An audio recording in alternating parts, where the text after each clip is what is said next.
With The Hobbit releasing in about a week now, I figured this was a good time to revisit an old favorite of many of us, a deck that I think a lot of you have access to and have used to great effect. And this is what I'm calling classic mono red aggro or creature-based mono red aggro. This thing is utilizing all the most powerful and aggressive creatures that we have available to us in red in the format to just blast down the opponent. Of course, we do have some burn spells to help get a little bit of reach, but mostly this is a creature-based strategy.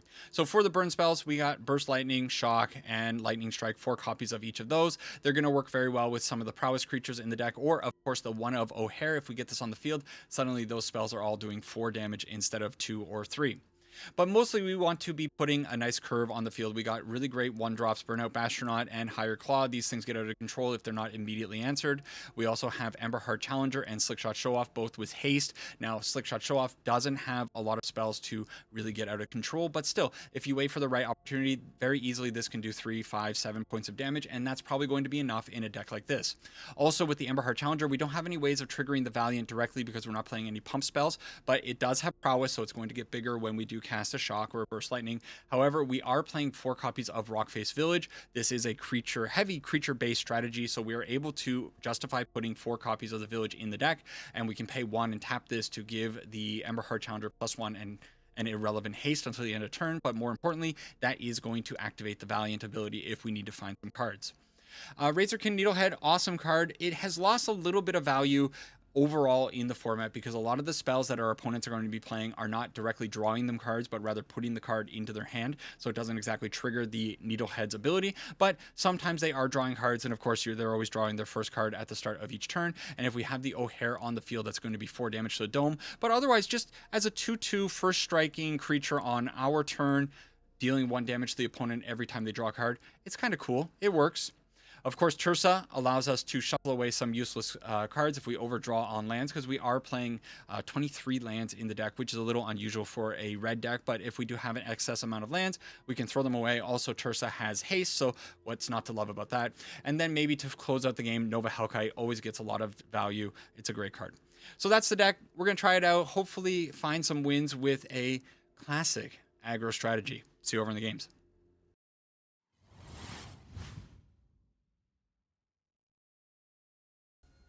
All right, it's been a little while since I played just a straight up mono red, no horsing around, no, oh boy, this is gonna be really fun, right?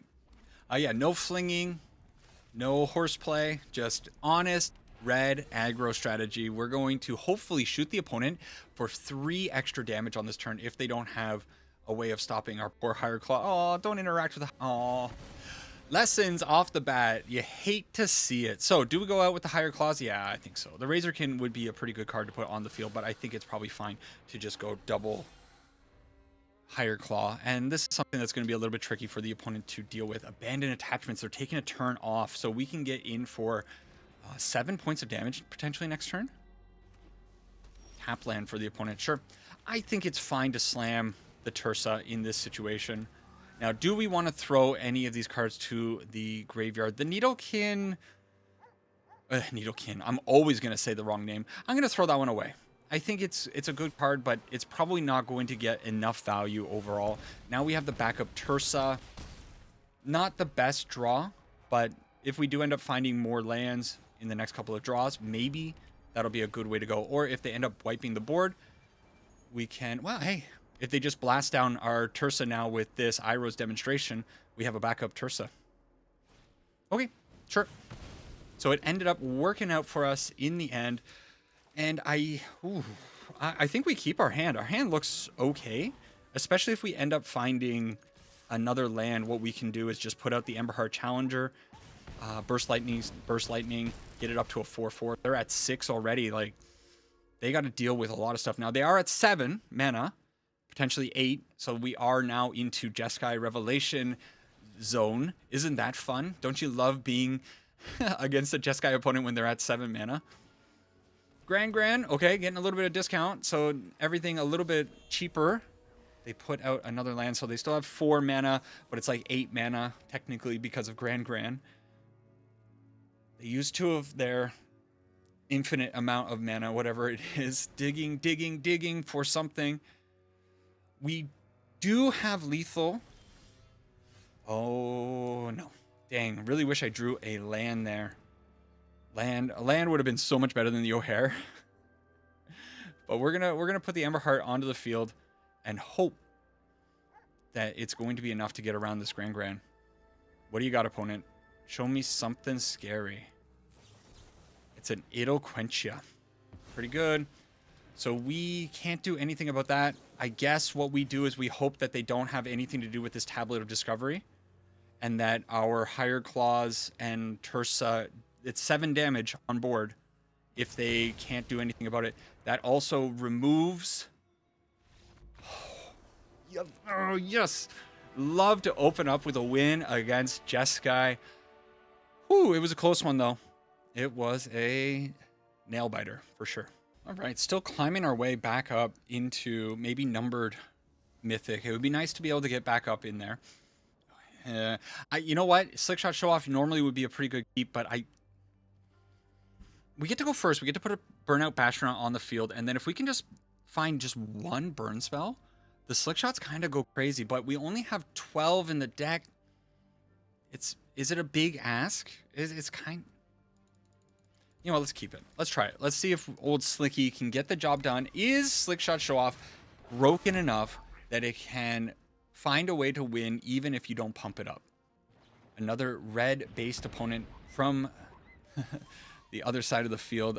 We are constantly against people with Burst Lightning. I feel like 99% of decks are playing Burst Lightning these days. Like you don't leave your home without Burst Lightning. It must be so highly represented in the meta, right? Okay, we went and we drew land.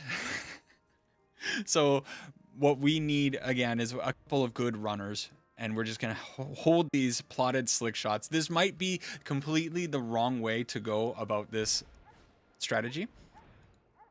Okay, so it's, you know, if these were not just trash cards. You know what? Nova Hellkite, fine. To the field. Get in for 4. It's something. Take down the opponent down to 14. And so worst case scenario, what we can do on the following turn is throw out the Nova Hellkite for 5. And then we still have, you know, this slick shot that we can just play out for 2. Double slickies we can play for free if we end up finding any kind of actual spell. Why are we against a Tablet of Discovery deck again? Why is that a thing? Back-to-back games. Okay, fine. I don't think they can do anything about the Nova Hellkite with just 2 red mana. I don't believe there's like an option here for the opponent. So we now have the Soulstone Sanctuary. Soulstone Sanctuary is a little bit better than the Mountain. But guess what they're up to now? Potentially, they need a white source. But they are potentially up to Jeskai Revelation mana. And we are sitting here with a whole lot of 1/2s that do get insanely out of control with just a Burst Lightning or with a Shock. So we do have options. Thor, not bad. Not bad. It's actually pretty good in the face of a... Oh. Okay. They can't actually cast Burst Lightning, right? So we just go this... This. Crash in. I think so. They put Thor in front of the Nova Hellkite. I didn't do the math. Is it actually, am I short? Because this is 8. This is technically 8 damage, right? Yeah, this is more than enough damage. Cool. Well, sometimes lucky. Sometimes lucky. 2 in a row against Jeskai tablet deck. Assumed Jeskai. We don't know. They could have just been an Is It tablet deck. But how much do you love this card? Right? Isn't this fun? Tablet of Discovery? Ooh. What's worse? Tablet of Discovery or Slickshot Show-Off? I know. Every time I complain about a specific card being absurd or broken, I just have a Slickshot Show-Off somewhere in my deck. Yeah, it's how it is. We have an O'Hare potentially this time around, and the opponent, Hired Claw, you say. Is it better for us just to take this time to maybe plot the Slickshot and play towards something a little bit bigger in the near future? We do have pretty good burn spells. We have our third land drop. We can go Emberheart into Shock on the following turn, although the Higher Claw might be up to a 2/3 on the next turn, which makes it a little bit more annoying to have to deal with this Shock, but maybe hitting it with the Burst Lightning is not, or the Lightning Strike is not the worst situation. Okay, opponent decides that they're going to plot away their own Slickshot Show-Off. So, do I think my opponent is playing pump spells, is the question. So, our options are we hold Lightning Strike, we hold Shock, and we try to go after both of their creatures on the following turn. The other option is go out with the Emberheart Challenger attacking for 2 and then try to shock the Slickshot Show-Off. I just don't know what kind of deck that they're playing. If they're playing a deck that's similar to mine, they're not going to have pump spells. But if they're playing a pump thing, they blow us out with the shock when we go after them with the shock. I think it's actually probably fine just to go Emberheart Challenger, though, attacking for 2, and then see if we can snipe them when they go to pump. If they want to just tap us with their Slickshot Show-Off, I think I'm okay with it. But this, I don't know. Maybe I'm being a little bit too cautious. Maybe I should have put out the Slickshot Show-Off. You know, Slicky, in this deck, I might be playing Slicky like I'm playing Pump Slickshot deck, and that might be wrong. I think I might have to change my thought process around Slickshot Show-Off for this specific deck, because we're just kind of looking to get, honestly, almost draw some fire onto the Slickshot Show-Off. That O'Hare is actually very useless, I think, in this matchup. Okay, let's see if they got the pump. If they just attack in for 3, I'm super okay with this. Okay, fine by me. Down to 14, though, so it's not the safest position to be in. And there's the Burst Lightning. So I think I'm going to take the opportunity to smoke their Emberheart Challenger, save my Slickshot, save my Emberheart Challenger, take out their Emberheart Challenger. So I think maybe my patience here worked out well enough.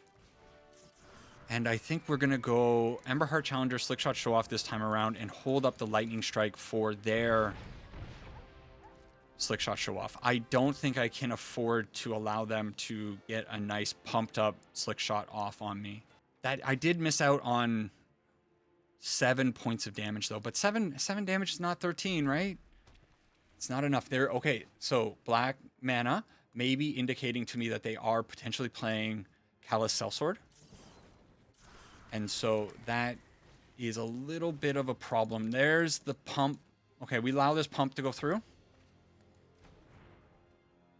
I'm so scared of a full bore. There's... Sure. I'm still so scared of a full bore. I think we lose to a full bore, right?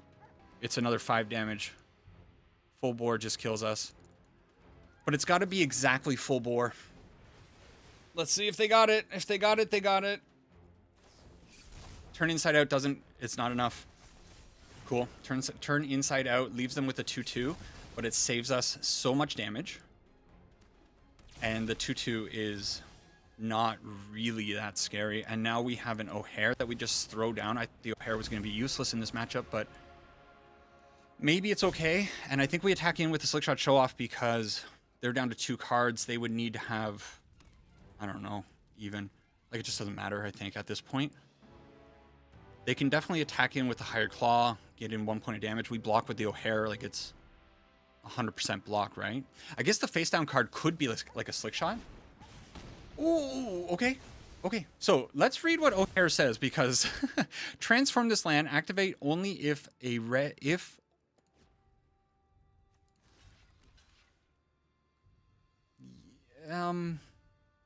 okay. Transform this land, activate only if red sources you control dealt 4 or more non-combat damage this turn as a sorcery. That's activate as a sorcery, right? And only as a sorcery. I think I'm trading my 2/2 for the Emberheart. I am sitting here with this and with now a Higher Claw. The Higher Claw actually does damage from the Soulstone Sanctuary. So that is pretty awesome because technically this is a lizard and that triggers with this lizard here. Okay, down to 5. We have a blocker for their higher claw. We're at 11. They're at 1 land. What? That was actually a pretty good back and forth, if I do say so.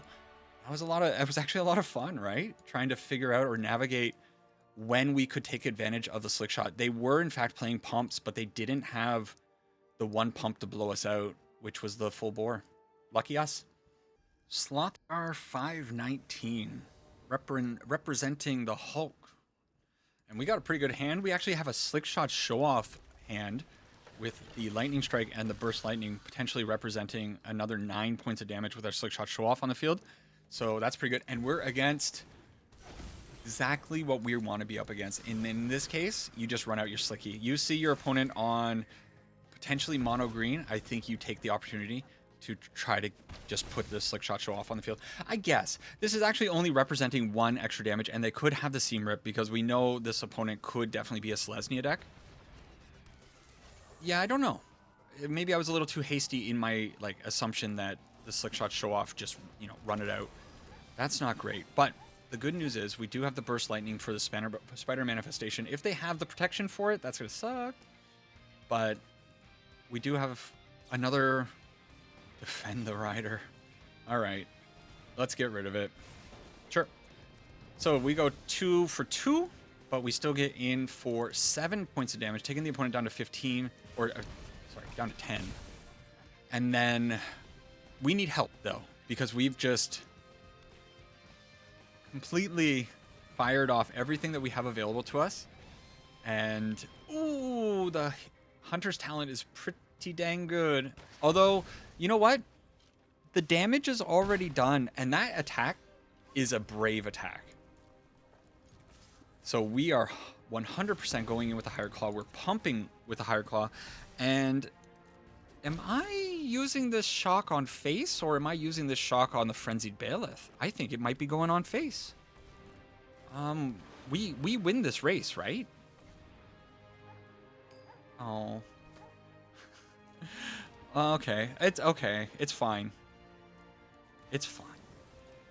It's fine. We have to do it this way. So we blank the death of our poor higher claw, and I don't think you can attack if you're the opponent in this spot, right? Please attack. Please attack.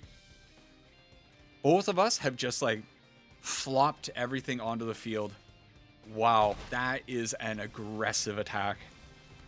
And that is the game. We draw, unless they block, which we'll see. Maybe I should have waited on the pump. I don't think they block here. No block. Yeah, baby. Let's go. Let's go. Lightning Strike. GG. Slothgar saving the Llanowar Elf. Wow. Both of us used all of our resources. Gotta say, I love seeing Hunter's Talent. I think this card is so underappreciated. It obviously didn't work out for the opponent in this specific situation, and maybe it's not quite good enough for Standard as it is right now. I really wish it were good enough because I just think it's such a cool fight spell, a bite spell, right? Because it just doesn't make the creatures fight. It just makes it do the damage. So it's a bite spell. But yeah, I like it a lot. Maybe a blue mage. Hopefully not. And so far things have been running pretty well. So I dropped a lot of ranks. I was down, 93, 94% when I started playing allies in my last video. And one thing that I've talked about this before with friends. I've thought about this a lot. And the decks that we choose to play in Standard can kind of fall into a couple of different categories. But when it comes to creature-based strategies, I think in the end, most of the time, you're either going to be playing a creature-based strategy that is a creature-based strategy that is using creatures that are good on their own merits. Something like a Nova Hellkite or even like a Burnout Bastronaut. Just a good 1 CMC creature. It's a 1/1 with Menace. It's going to get in on the opponent. Eventually, it becomes a double striker, and it can even pump itself. So, creatures like this, you top deck it or you play it out on your own and your opponent maybe interacts with other things in your hand or whatever, but you can still do stuff, right? You're not completely just dead in the water, right?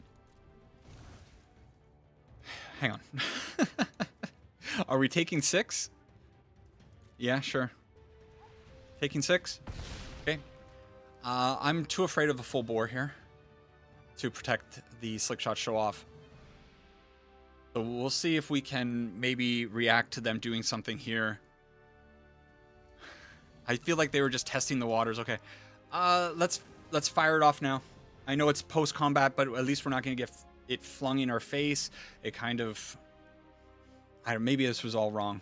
I was too busy talking about other things. So, like, Slickshot Show-Off, very easy. Like, it is a card that needs other cards to synergize with it, but they synergize so well that it just ends the game. I was playing the Kingpin deck, and you're playing a 0/4 Turtle Duck. A 0/4 Turtle Duck is not good enough on its own to do anything. Like, it just doesn't get the job done. And so when you don't have your Kingpin or your Doran or your other turtle that allows it to do its toughness as damage, you're just sitting there with a 0/4, and it's a real bad situation to be in. So a deck like the one that I'm playing now is playing cards that stand on their own, is what I'm saying. So, like, you have these decks that are, like, hyper synergistic. I'm probably dead here. I'm going to put out the Slickshot Show-Off as a blocker. You have these decks that are super synergistic and can do really cool stuff with these awesome creatures. But as soon as they're slightly disrupted by a removal spell or by a counter spell, what's left after that doesn't do enough. Whereas if your opponent, interacts with the Emberheart Challenger or something, your Burnout Bastronaut is still doing what it was going to be doing all on its own, is kind of what I'm getting at. So deck choices or card choices, like, they really do matter. And that's a pretty good Nova Hellkite target, right? If only the Nova Hellkite could stay on the field permanently. Yeah, you either need to have, like, a super hyper synergistic deck like the Elusive Otter decks would be, where the amount of power that you're putting out when you do the synergy thing just ends the game. Not is just, like, kind of good. And it all kind of comes back to... So I played the Kingpin Doran Toughness deck, and it's a fun deck, but it just, like, doesn't quite get the job done enough because of Burnout Bastronaut may as well go in as well. Yep, may as well. Doesn't quite get the job done because you need the synergy pieces to go together. What was the other deck that I played? I played the Black deck. I was trying to do the life gain deck, and same thing. If you don't have your life gain things, the deck just falls apart. Or if you only have the life gain things, the deck falls apart. You need to have that perfect combination of both parts. And if you don't have, if one of those parts are interrupted or interacted with, you're dead. You just don't function, and it's GG. Okay, are we getting flung? All right, they had it. They had it the whole time. They played it very carefully, close to the chest. Good on them. We didn't have the interaction that we needed to stop them. I don't think there was really any lines that I could have taken to make that game any different. We rightly read that they were sitting on the fling, although they didn't have the pump. So maybe a few turns ago, when I had the opportunity to do the shock onto the Slickshot Show-Off. No. What am I saying? They had the secret identity the whole time. Yep, they had 2 of them. Wasn't going to work out for us. I really hope my ranting in the last game kind of made sense to people. What I'm just saying is, your cards nowadays in Standard, they have to stand on their own feet. You cannot hope that, or you cannot rely on hyper synergy that is not going to immediately win the game. is what I'm saying. Guess what we're up against? Jeskai, one more time. So we've fought against 2 of these tablet decks already in this video. Both games went in our favor. Let's see if we can get another one. Last game, obviously not really working out for us the way we had hoped, with the opponent having that fling at the end. Okay, so we could go with, let's go with the Needlehead. Let's see. This is going to be the least impactful card that we can play out. If they decide to counter it, that'll be a pretty okay target to have countered. Yeah, there you go. So from there, I think we probably just put out the Higher Claw and not the Slickshot Show-Off, and just have this looming here as a threat to the opponent. Next turn, we're going to have 4 mana. They're potentially going to be... Okay. That's a pretty good draw from the opponent. Their Storm Carved Coast that they can flop onto the field. So they have 3 mana. Blue mana, 2 red. Ooh, they go with the Biblioplex. I'm a little bit surprised with that. So certainly they must have something, right? Let's see. We'll attack like this. We'll see what they end up doing here. Do they just want to let this damage resolve? All right, you know what? Pump up the Higher Claw. We still have Slickshot Show-Off plus Lightning Strike and Shock in hand. If they use something to kill the Higher Claw here, it's fine. As long as it's not a Lightning Helix. If it's a Lightning Helix, it's going to be a Lightning Helix. That's why they put out the Biblioplex. Yeah. They didn't want to use the, or have, not have access to white mana. Man, this card is such a beating. Thankfully, this card is disappearing. I'm sure this one will get reprinted back into Standard relatively quickly. Like Lightning Helix is just probably a good card to have in Standard in the end. It's obviously very powerful in this deck, but yeah, it's fine. We should have access to it in Standard. But boy, oh boy, as an aggro player, it is one of those cards that's just an absolute beating. So, you know the opponent is sitting on Jeskai Revelation. And if they have the Jeskai Revelation, I don't think there's any hope that I can possibly win this game. Pump up the Higher Claw. And here comes the sadness. They're going to deal 4 damage to Higher Claw, bounce our land, probably. Flashback. Oh. Yeah, that's cool. That sucks. If only we had a pump spell. Okie dokie. So they go up to 19. They are down to 2 cards in hand. So I'm still like holding out a little bit of hope that maybe this Slickshot plus these cards can maybe get the job done. But let's be honest. They're going to have... One of these cards is going to be... It's kind of cool, right? Doom. One of these cards is going to be Jeskai Revelation. And then it's just over. Okay, second Tablet of Discovery hitting the field. Spin into nothing, please. Please, please, please. Stock up. That's a pretty good card to hit. Yeah, they just slamming it immediately. And if they end up finding a second Lightning Helix, well, Slicky here is not doing anything. How sick of you are you of this deck? Isn't this deck just actually the worst? It's gotta... I know my fan base loathes the existence of the deck that the opponents are playing. This thing. Yeah, alright. So they have the hard counter, or they have the Lightning Helix for it. But still, even if we, like, go boom boom, it's still not enough, right? Okay. So we do 6 damage to them this time. I think I hold the Burst Lightning. Maybe I pump it up, like kick it in the future. Maximum damage. I guess it would be the same amount of damage, but in this case, I think the opponent's like slightly playing around the Slickshot. Maybe us having a way of pumping it up or something like that. Consult the star charts. It's just a little bit boring, isn't it? You kind of just don't do anything. I guess you do a lot. Like I'm ragging on the deck unfairly. You are doing a lot. You're making a lot of choices.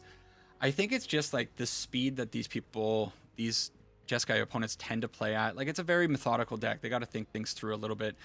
But I don't know what to say when the opponents are roping. So it gets under my skin because like I'm sitting here and I'm like, well, I got to keep talking. All right, decisions were made. They're down to... Oh, they're untapping. They're up to all of their mana. Let's see what they can do. The worst they can do to us, and then we'll scoop it up, I think, because there's really no card that I can even draw in this case. We drew, you know, this deck drawing 7 lands against a control deck who was able to very cleanly answer every single one of our creatures.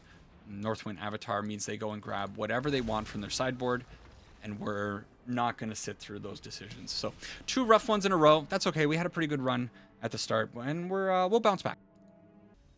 Oh my God, 00X. So it is summer. I talked, I think, in the last video about me probably being home from a vacation that I recently had. Y'all got any plans for your vacation? We're not doing anything special for the vacation. We're just going to go to a town that's a couple hours away and hang out near a river. No super big plans for this guy, but I'm sure it was nice. The weather around here getting a little bit toasty, so that kind of sucks. What do you suppose this opponent's on? I have no idea. Watery Grave, Blood Crypt, Swamp. Let's get in for 6. Fire Magic to nuke my poor baby boy, Emberheart Challenger, eating that. Okay, with 6 lands in our hand, we don't feel necessarily too good about that, but we do have the Soulstone Sanctuary, thankfully, that maybe we can load up and start attacking in with if we find an opportunity. Probably, when did I draw this? I should have put this out probably a long time ago. Duress. Oh, Dad, come on. You hate to see the 7 land opening hand. Go away. Go away. Why? Why? Oh, yeah. They can't cast it, thankfully. I hate it. I hate it so much. It's ruining so many games. Oh, they could have... Interesting. They could have put this out untapped. And then... They could have put it out untapped and put out the other Tablet of Discovery. I wonder why they chose not to. What am I going to do when I draw 8 lands in an aggro deck? Kind of feel like the running was really favorable for me. I just played, like, I'm recording, you know, full transparency. I recorded the Allies deck, and then I went in and I recorded this deck right back to back. And things were really pumping along. You better not have interaction for my Soulstone Sanctuary. The Allies deck running smooth, and then like starting off with this deck running very, very nicely as well. Are they going to take... Do they take the Burst Lightning? Sure. Let's see. And then, yeah, the bad variance comes attacking, and it's really hard to cope with. Maybe I should have known that they were going to do Burst Lightning and just fired it off. I'm dumb. I called it. I should have just fired it off. I knew they weren't going to name Lightning Strike. They didn't know about the Lightning Strike. So, my bad. I'm tilting out. How do you cope with drawing 7 lands when you're playing an aggro deck, right? You just can't. Especially when you're going up against this piece of trash. Oh, man, oh man. It doesn't even look good. It's just a rock. Sure. Double Rise of Sojin. So what do we need to see off the top? Should I have fired off the Lightning Strike? I don't know.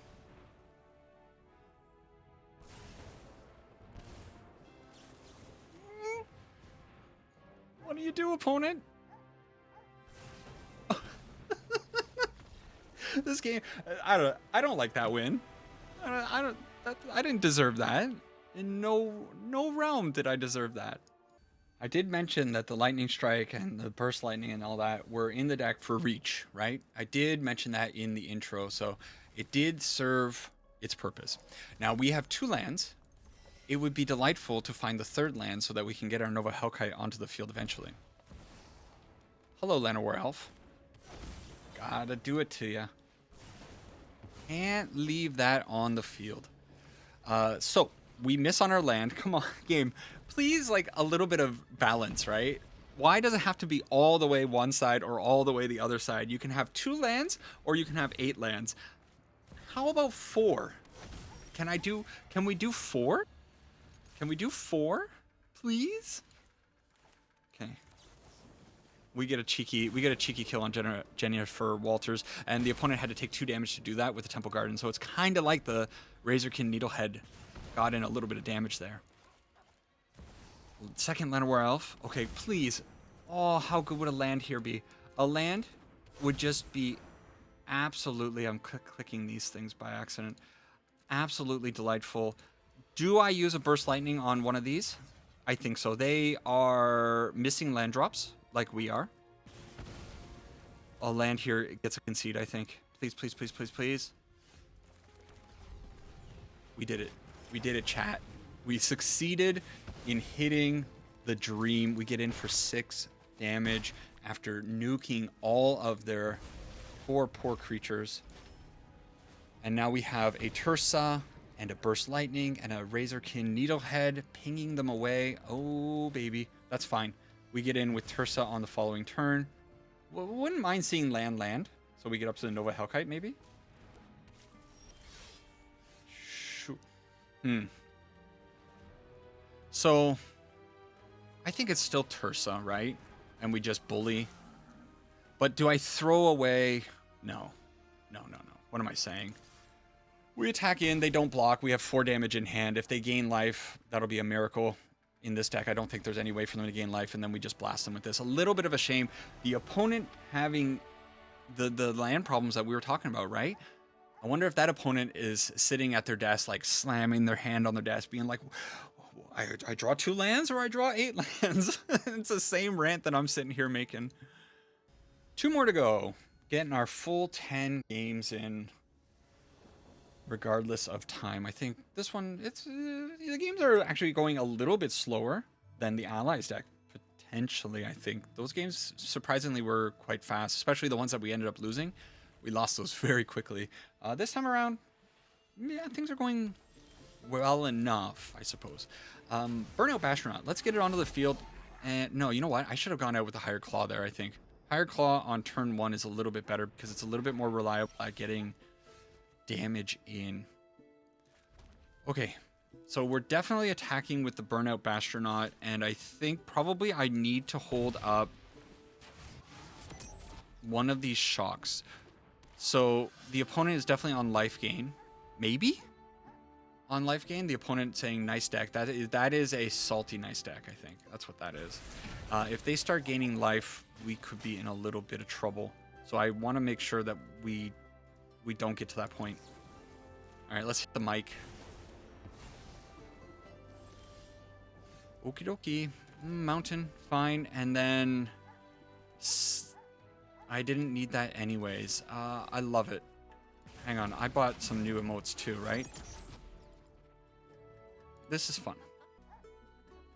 I'm enjoying myself. We got ourselves a shopper. I love this. I love this person. Enjoy a fellow enjoyer of cosmetics. Oh my goodness, these avatar lands are absolutely wrecking our opponent. Okay, Virulent Emissary. Okay, so now I have to make the choice. It's not even a choice, is it? We just hit the Emissary with the Burst Lightning. It gets rid of the Death Toucher. It prevents 1 life gain, and they lose the Halia. Didn't need it anyways? I think you did need it, opponent. I think you did need it. We get Double Strike with the Burnout Bastronaut. So, is it better for us to use our mana to pump? I think it is. Okay, boom. Let's go to blockers. Lands, am I right? You are right, opponent. Do I want to put the damage on the Higher Claw, or do I want to push the damage with...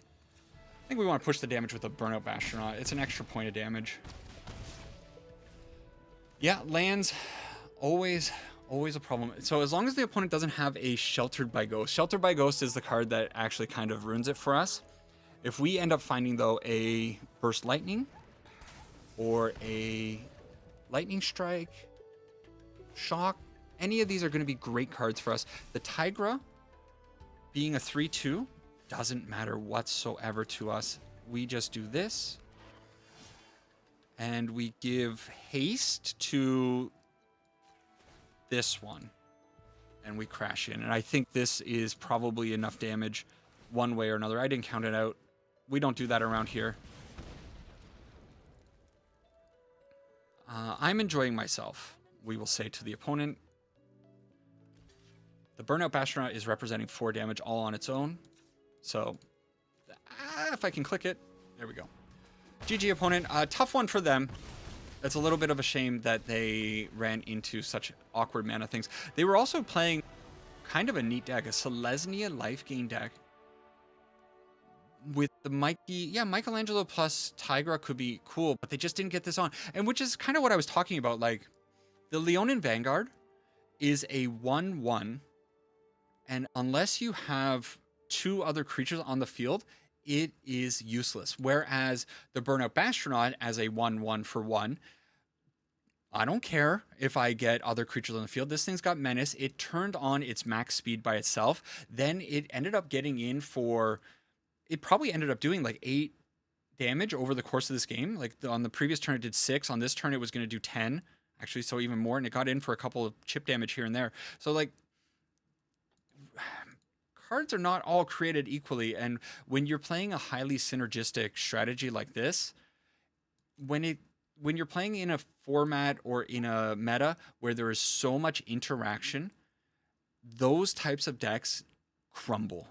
And they can be very discouraging to play when you're trying to do something neat and your opponent just has the Burst Lightning and Shock, which just completely dismantles the strategy. And then you miss a land drop and you may as well just like, okay, well, I'm done. Go to the next game. They did nothing. It's a shame. Okay, our final opponent. Yep. Final opponent. And we get the O'Hare. We can't keep this, right? We got, Let's try it. Let's try it. Why not? We're here. We haven't seen O'Hare really do much of anything. I think showed up in one of the earlier games, but even then, it wasn't the thing that helped win the game. Ooh, we are against a landfall opponent, so possibly keeping Shocks and Lightning Strikes could work out very well in my favor if I can take out a Hydra. You know what? That's a pretty dang good draw. We need to find our 4th land, rather, very, very soon. I like those land. Oh, that's a sweet land. It's such a shame that we're losing Duskmourn. One person commented saying that the aesthetic of Duskmourn is something that they really love, and that it rotating out is kind of breaking their heart a little bit, because... I mean, yeah, it's rad. The last year of sets, they pointed out, have been very whimsical, bright, that kind of stuff. Whereas there was a time, like in, I guess it would have been around 2024, 2025 releases, where 2023, 24 maybe, the sets were much darker in tone. You had your Overlords and your Bringers of Last Gifts and whatever. And yeah, things pretty dark. Well, Badger Mole Cubs gotta die because we can't allow them to make so much mana on the following turn. And I think crashing in is fine. We're not in a great spot, but if we end up drawing a land, Slickshot Show-Off plus Lightning Strike represents 6 damage in the air. And then we can ping potentially with the Razorkin Needlehead on the following turn when they go to draw a card. So we might be in an okay spot. Bossing Say, so they do have 5 mana. If they spend the turn putting down like an Orboride or something, although Orboride will be a little annoying because they will untap their Spider Manifestation, and it means I have to put the Lightning Strike on the Spider Manifestation. I can't put it on face. So it could be a little bit awkward for us. Are they deciding what they want to remove? Do they have like interaction? Epic Fight. Love it. And they hit the wrong target. I think in this case, you have to hit the Razorkin Needlehead. That 1 damage when they draw something is going to end up getting that attack. You're at 7. Oh, we drew badly, though. We didn't draw the land. I'm sitting here so confident. I'm like, oh, I'm going to win here. So this does... I think what we got to do is we do 3 damage this turn. And then we do 1 damage on their upkeep. and then we have the Lightning Strike to end the game on the following turn. So them not removing the Razorkin Needlehead, I suppose, kind of resulted in the same. No. This 1 damage was going to happen. Oh, that's fine. It's fine. We don't care about that. Just don't hit my Razorkin. Did I put the Burnout Bastronaut after damage so I didn't get the max speed? Yeah. A little bit of a misplay there. The Burnout Bastronaut was definitely an afterthought. That was not part of our plan. Good. Thank you for showing up. And we end the game with the Lightning Strike to the Dome. The reach spells do help out quite a bit. And the opponent playing Warden of the Grove, a card that I actually am a big fan of. I like it a lot. I won, so I'm happy. This is neat. It just gets bigger and bigger and bigger. I don't see enough people playing it. It's probably not quite good enough, but maybe in 2027 it will be. Also, some very interesting fight spells. All right, so mono red aggro looking pretty good. The Allies deck went 8-2, and this aggro deck also going 8-2. You love to see it. I'm pretty happy with the results on these 2 decks. I think these 2 decks, this week I wanted to play some decks that were like a little bit more reliable, I guess is a better way to say. Decks that I think, I don't know, you can definitely take onto the ladder, and it's a familiar thing.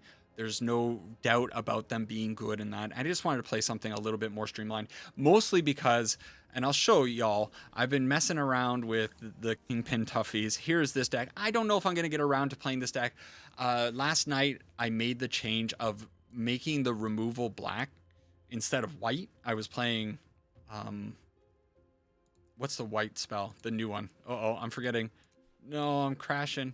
What is it called? Erode. I was playing Erode and Seam Rips, and it just wasn't, it was fine, but I was getting like run over by Slickshot Show-Off. So I wanted to have cards that were a little bit better for Slickshot Show-Off. Anyways, then I just ran into Tablet, and this deck is not great against Tablet, because turns out Tablet decks are really good at getting rid of these cards. And if you don't have those cards, you kind of just fall over. So then I went and looked for decks that were good on their own merits, or have synergy that is so good that it doesn't matter if some pieces get removed. And that's where the Allies deck is. The Allies deck, I think, is so synergistic, and it has the tools to protect itself enough and the speed to end the game that it's reliable. This deck has just good cards that on their own merits are going to do a lot of damage. You know, Tersa, it's a 3/3, but it's a 3/3 with haste, and it allows you to fix your hand a little bit. So often, Tersa gets in for 3 damage when you play this deck. The Razorkin Needlehead, we saw it. It hits the field. It's kind of annoying. First strike, attacks in sometimes for 2 damage. That's cool. And then it just ping, ping, ping. Damage here, damage there, damage here. And when you're doing, you're chipping in with the Burnout Bastronaut, like it just ends up adding up really quickly. And the result is your opponents just can't keep up with the aggro damage output that this deck has. Some of our draws were a little bit lucky. Some of the opponents were unlucky with some of their draws. But that's just Magic, best of 1 especially. That's the way it goes. Overall, love the creature-based strategy. So if you are one of those people that were playing a similar type deck about 3 or 4 months ago when this was a kind of a hotter deck, and then you transitioned into the more all-in aggro pump fling strategies, those are good and all, but those ones require your opponents not to have a Lightning Helix, not have a counterspell and all this stuff, which everybody seems to have these days, which makes me think that this more classic aggro strategy where the creatures are just doing it on their own might be a better way to go about things. So let me know what you think about all of that and my little rant at the end. Also, let me know just how your summer's going, because I'm very interested. Today is officially, as I'm recording this is the first day of my vacation. I only have 7 days. I don't get a lot of vacation, so when I do get them, I'm very happy to get them. I only got 7 days. Today's day 1. It's going to be a full day of recording and editing. I'm working on the first day of my vacation, but that's just what I'm choosing to do so I can have the rest of the week to rest and relax and do whatever I want to do. Anyways, I hope you enjoy your time off. If you get some, I hope you enjoy the summer heat, if that's possible. Take care for now. Thank you for sticking around and watching the video, and I'll see you in the next one. Sarang Yupana, and bye-bye.